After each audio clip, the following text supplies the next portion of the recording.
Guys, welcome back. So I have a special video for y'all today. It's for my spiritual women. If you're like me and you're a high priestess, a witch, a psychic medium, a spiritual healer, etc., I'm noticing a certain pattern with my female clients in my healing sessions, and this is something that I went through myself a few years ago, and so I know how you feel. And what I'm talking about is I am receiving these beautiful, amazing, divine feminine clients that come to me. They're already super well versed in their healing journey. They have a lot of spiritual knowledge. They've opened up their gifts. They have the communication with their spirits, etc. And they come to me for spiritual healing, right? And an issue and an edge that they are bumping up against is they are manifesting left and right? Like there was a period in their life, maybe it was right at the beginning of their journey, when they are manifesting left and right. Spirit is talking to them all the time, super clearly. All of their spiritual spidey senses are on. They're manifesting all the time. Their dreams are coming true. And then something happens. They come up again against an edge, right? Maybe it's duality, maybe it's some hardship, maybe they're under psychic attack, they're going through grief, loss, hardship, illness, something like that, right? And they just feel like the wind got knocked out of them. They feel powerless, they feel stuck. They come to me because they feel like they have all these blocks that they didn't have before. And the common theme is they are equating their self-worth with their spiritual abilities, and also how much, how fast, etc. that they can manifest. And so when these things aren't happening, so when they feel maybe disconnected from their spirit guides or from their intuition, or they're manifesting, or they're doing their candle magic and their spell work and nothing's moving, and there's these blockages, they go inward. And they blame themselves, because they have evolved to a certain level spiritually, but the shadow side of that, if left unchecked, is they equate their self-worth to their spiritual abilities and whether or not they're manifesting the life of their dreams. And I can honestly tell you guys, when I think back to my life and all the things that I really, really, really wanted, that I knew were meant for me, that I wanted to make happen, and there were delays and stuff, I still got the thing. The thing still came in. And a lot of times, it's not that God or the divine or your spirit team are saying no. They're just saying not yet. Not right now. Okay? For example, I get a lot of spiritual businesswomen that have spiritual businesses like I do. Okay? And let's say they're a witch for hire. And they're trying to manifest their next client. Well, maybe a certain sequence of events has to happen in that prospective client's life for them to realize, hey, I might need some spell work done. I might need some spiritual backup. Because for whatever reason, at that moment in time, they're not thinking about getting spell work done. You know, like, things have to move. Certain things have to happen. Okay? And if you're not careful, and you're a professional witch, and you're doing spell work for people, it's very, very easy for you to tie in your self-worth with how well and how fast those spells can take off. I'm on year 6 of my business, okay? I know this very well. And it took me being in a season of poverty a few years ago and having extremely limited resources. I mean, I lost my luxury car that I paid cash for. I had lost a bunch of money. I couldn't pay my rent. It was very, very, very difficult. But it took that experience for me to say, you know what?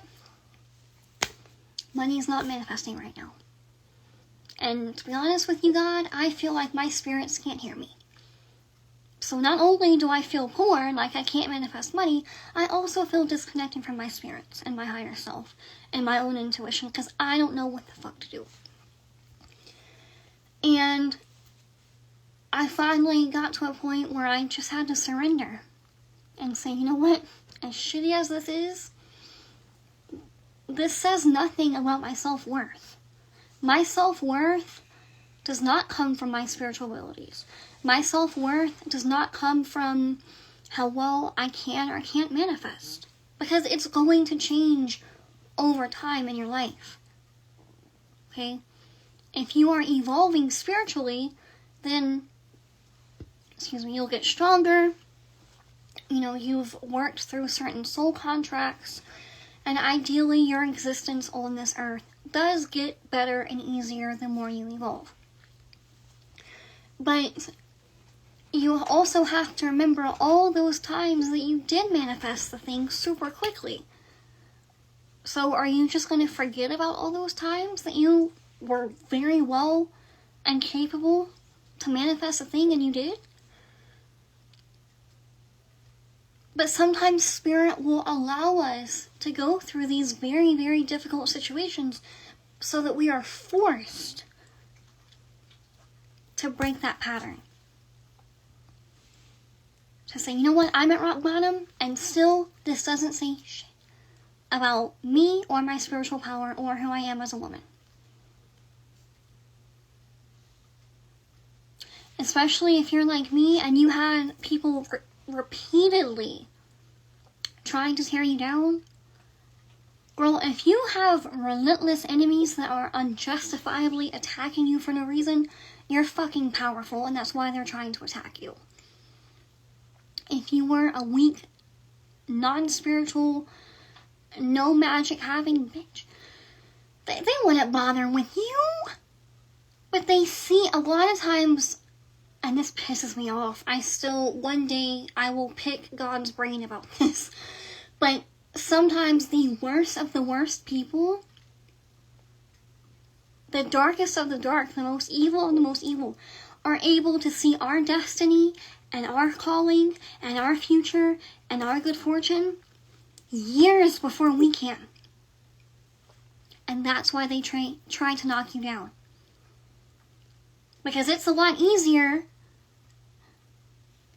when a seed is planted and the sprout grows about that big to a little weed, right?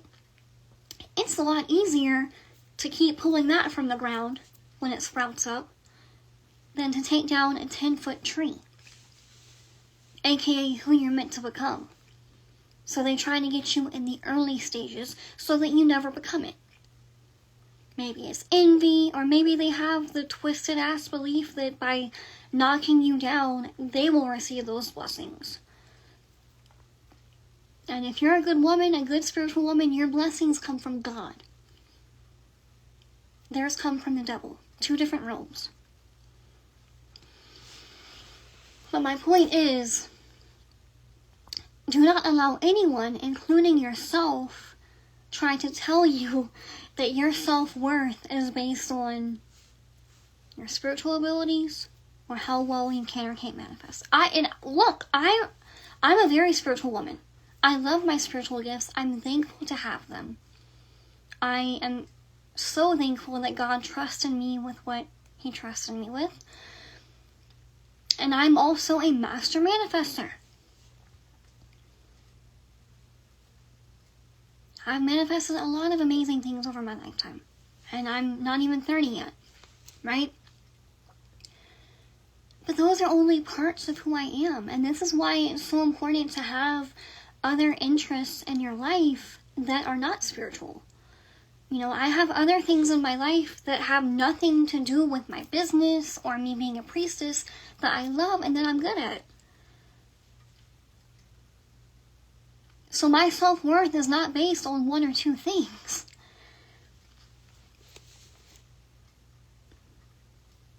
Your soul is cliche and corny as hell, but your self-worth comes from your heart. How good of a woman you are without sacrificing yourself, okay?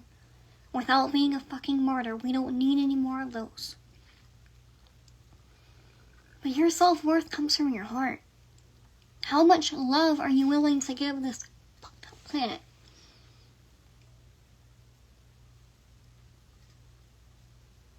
Are you trying to leave this place better than it was when you got here? Are you trying to make a positive impact on this world in some way, every day? That's what matters. That's what makes you worthy, is your heart. And the purity and integrity and goodness of your soul. Because lifetime after lifetime, that's all you got. Okay? If you need help navigating this, you can book a 90-minute spiritual healing session at sirensnectar.com/booking. You can also book me for spiritual readings or check out my 8-week long-term healing container at sirensnectar.com/healing. Okay? I love you guys. Thank you. Bye.